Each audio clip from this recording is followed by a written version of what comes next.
আসসালামু আলাইকুম। আজকের বিষয় আর্টিকেলস নিয়ে আলোচনা করব। আজকের এই ভিডিও লেকচারটি Khan method complete preparation for class 8 এই বই থেকে আলোচনা করব। এই বইটি অষ্টম শ্রেণী ইংরেজি প্রথম, দ্বিতীয় ও বৃত্তির জন্য লেখা হয়েছে। এর সাথে দাখিল অষ্টম শ্রেণী ইংরেজি প্রথম, দ্বিতীয় এবং বৃত্তি নিয়ে সম্পূর্ণ বইটি সাজিয়ে গুছিয়ে বাংলা অর্থসাগরে লেখা হয়েছে। যারা নিজেরা শিখবেন, অপরকে শিখবেন, এই বইটি সংগ্রহ করতে পারেন ইনশাল্লাহ। এখন আসেন আর্টিকেলস কীভাবে শিখবেন। আর্টিকেলস শেখার জন্য আমাদেরকে 28টি প্রশ্ন জানতে হবে। অর্থাৎ আর্টিকেলস কাকে বলে, কথোপকথন কী কী, ইনডিফিনিট আর্টিকেল কাকে বলে, কী কী, এইভাবে আমি চমৎকার করে স্টেপ বাই স্টেপ এখানে প্রশ্নগুলো সেট করে দিলাম। ইনশাল্লাহ এই প্রশ্নগুলি যদি আপনি ভালো করে জানেন এবং এর উত্তর জানেন, সমস্ত জীবনের জন্য আর্টিকেলস কমপ্লিট হবে। এখন আসেন আর্টিকেলস কীভাবে শিখবেন একটু লক্ষণীয়। আর্টিকেলস হচ্ছে এনডিকে আর্টিকেল বলা হয়। এটা দুই প্রকার, ডেফিনিট, ইনডেফিনিট। ডেফিনিট আর্টিকেল কাকে বলে? এনডিকে ডেফিনিট আর্টিকেল বলে, আর ডিকে ইনডেফিনিট, ওই যে এনডিকে ইনডেফিনিট আর্টিকেল বলে, আর ডিকে ডেফিনিট আর্টিকেল বলা হয়। ডি এর অর্থ হলো টিটা খানাখানি, রাটুকু। তবে এন এর অর্থ হচ্ছে এক, একজন, একটি, অনির্দিষ্ট একটি, প্রতি হিসেবে, নামে একজন, মতো একজন, অনুরূপ একজন, কোনো এক।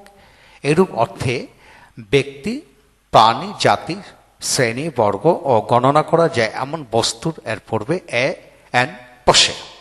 এখন আসেন কিভাবে রপ্ত করবেন। এক অর্থে, যেমন এক কাপ চা, এক গ্লাস পানি, একদল কর্মী, এক শ্রেণী লোক। তার মানে a cup of tea, a glass of water, a group of workers, a class of people. প্রতিটা বিষয়কে আপনি এক্সাম্পল আলোকে বাংলা অর্থ শিখুন, ইনশাল্লাহ এগিয়ে যাবেন। এখন আসেন একজন অর্থে এন, যেমন একজন শিক্ষক, একজন মেয়ে, একজন বৃদ্ধ লোক, একজন লোক, এইভাবে। যেমন a teacher, a girl, an old man, a man, এইভাবে আপনি বাংলা বাক্য সহকারে শিখুন।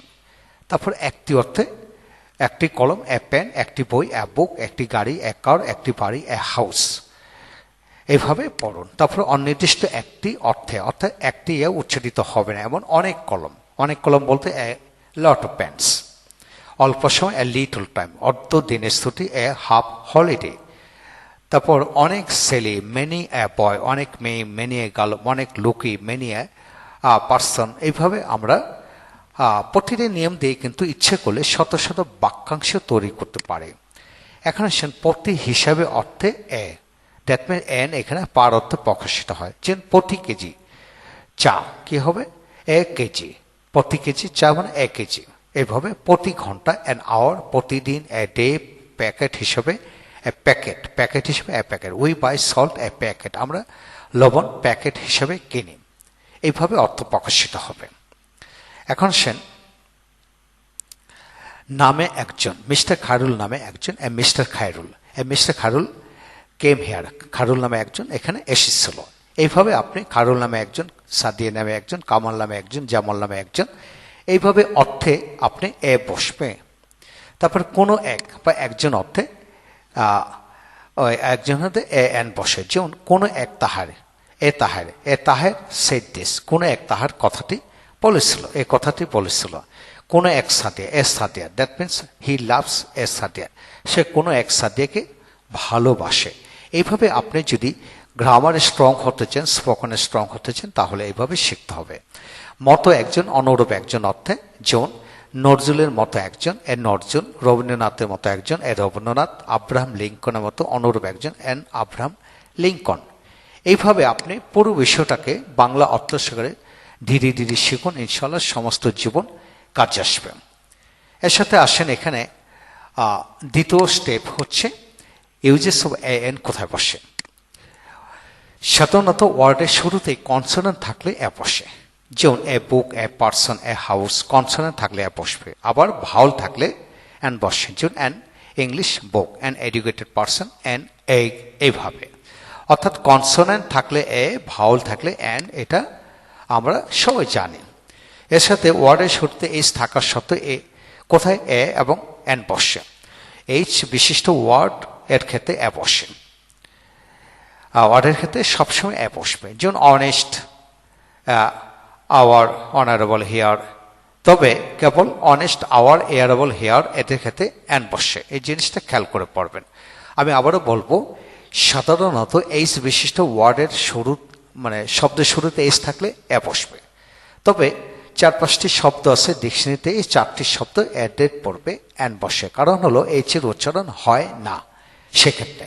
যেন honest, he is an honest man, hour, we need an hour to go there, honourable heir, এই 4-5টা শব্দের পড়বে আপনি অ্যান বসবে, এটা আলাদা করে মনে রাখবেন।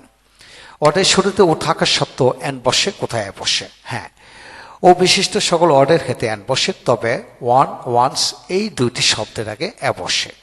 আর্টিকেল শেখার জন্য এই দুইটি শব্দে আপনাকে দেবে, এর বাইরে কোনো শব্দ নেই। হি গ্যাভ মি এ 1 টাকা নোট, সে আমাকে 1 টাকা নোট দিয়েছিল। Mister Khan was a once famous teacher, mister Khan একসময় বিখ্যাত লোক ছিলেন। এইভাবে এখন আসেন অর্ডের শুরুতে ই, ইউ, ই ডাব্লিউ এদের ক্ষেত্রে অ্যান বসে, আবার কোথায় এ বসে। এখন আসে খেয়াল করেন, ই, ইউ, ই ডাব্লিউ বিশিষ্ট ওয়ার্ডের ক্ষেত্রে অ্যান বসে, এটা নিয়ম। তবে ই, ইউ যদি ইউর মতো উচ্চারিত হয় সেক্ষেত্রে অ্যা বসে। যেমন a we, a European, a uniform, a university, a useful, a unique, এই কয়েকটা শব্দ আপনি যদি মনে রাখতে পারেন আর্টিকেলসে আর কোনো ঝামেলা হবে কি না। তারপর আসেন সংক্ষিপ্ত অ্যাব্রিভিয়েশন, অনেক অ্যাব্রিভিয়েশন আছে। এই অ্যাব্রিভিয়েশনের প্রথম অক্ষরটি যদি ভাউল উচ্চারিত হয় তাহলে অ্যান বসবে। যেমন হি is an MA, MBBS, LLB, FRCS, SP, MP, S, অর্থাৎ এস উচ্চারণ করতে হলে এ উচ্চারিত হয়, সেজন্য এখানে কি অ্যান বসে। আবার যদি ভাউল উচ্চারিত হয় যেমন BA, BHC, BCom, এক্ষেত্রে অ্যান বসে। কিন্তু ভৌগোলিক সংক্ষেপ নামের পূর্বে সবসময় ডি বসবে।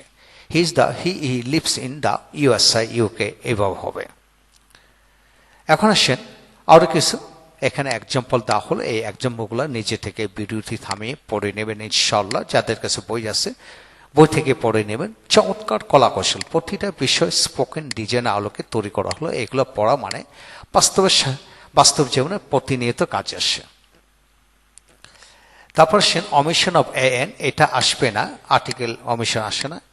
তারপর ডি এর উচ্চারণ সবচেয়ে সহজ পদ্ধতি হলো যে সকল শব্দের সাথে টিটা খানাখানি রাটুকু যুক্ত থাকবে বা উচ্চারিত হবে তাদের পূর্বে ডি বসে, এটা সবসময় মনে রাখবেন। I like the boy very much, আমি ছেলেটাকে খুব বেশি পছন্দ করি। He gave me the book, সে আমাকে বইটি দিয়েছিল, বা sorry, he gave me the book, give me the book, বইটি আমাকে দাও। দ্য বয়েস আর প্লেইং, ছেলেরা খেলতেছে, ছেলেরা কি খেলতেছে।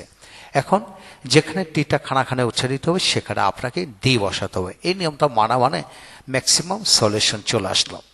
তারপরে মানব জাত ব্যতীত সকল জাতের ক্ষেত্রে ডি বসে, যেমন দেশীয় জাত, ধর্মীয় জাত, অবস্থানগত জাত, বংশগত জাত, এগুলা। যেমন দি ইংলিশরা, দি ইন্ডিয়ানরা, দি আমেরিকানবাসী, দ্য মুসলমানরা, দ্য হিন্দুরা, এইভাবে দ্য রিচ ধনীরা, দ্য পোর গরিবেরা, দ্য পায়ার্স ধার্মিকেরা, এইভাবে সম্পূর্ণ বাংলা অর্থ শেখানো ইনশাল্লাহ লাইফ চেঞ্জ হয়ে যাবে।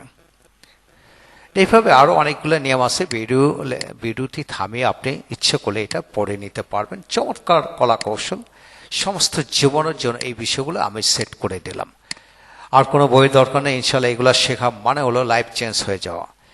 এইভাবে দেওয়া হলো। তারপর হলো সিঙ্গেল এক্সারসাইজ দেওয়া হলো, এখানে 233টি সিঙ্গেল এক্সারসাইজ ভালো করে করবেন, ইনশাল্লাহ লাইফ চেঞ্জ হয়ে যাবে। আমি আবারও বলবো, যারা নিজেরা শিখবেন অপরকে শেখাবেন, এই বইটি সংগ্রহ করতে পারেন। এই বইটি ইংরেজি প্রথম এবং দ্বিতীয় এবং বৃত্তি নিয়ে লেখা হয়েছে। আর টোটাল 150 নম্বর এবং বৃত্তি 100 নম্বর, মিলে অত্যন্ত সাজানো গোছানো। ভালো থাকুন, থ্যাংক ইউ ভেরি মাচ।